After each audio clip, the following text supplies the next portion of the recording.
మన దగ్గర ఉన్నటువంటి టాక్సీ వాలాలకు సంబంధించి ఇప్పటికే ఈ మధ్యనే ఈ ఓలా, ఉబరు ఇట్లాంటివి వచ్చేటప్పటికి 2, 3 యాప్స్‌లో వీళ్ళు గూడా ర్యాపిడో వీటన్నిటిలో రిజిస్టర్ చేసుకుంటున్నారు.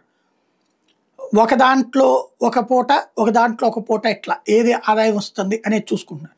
ఒక దాంట్లో పెద్దగా రావట్లేదని గాని రెండో దానికి టర్న్ అయిపోతున్నారు. ఇలాగ అన్నిటికి పని చేస్తున్నారు. రూపాయి అదే హాంకాంగ్‌లోనైతేనంట టాక్సీ డ్రైవర్లు ఎదురుగుండా లైన్‌లో ఓ 10 ఫోన్లు పెట్టుకుంటారట. ఈ 10 ఫోన్లకి 10 సంస్థలట దాంతో. అందులో మల్టిపుల్ రైడ్స్ ఉబరు, డీడీ అని ఒకటి ఉంటదట. అలాగే లోకల్ సర్వీసెస్ యాప్స్. ఈ సెల్ ఫోన్ స్టాండ్స్ లైన్‌లో పెట్టేసేసి కనీసం 4, 5 యాప్స్ ఉంటాయట. దేంట్లో కస్టమర్ వస్తే దాంట్లో వెళ్ళిపోతున్నారు.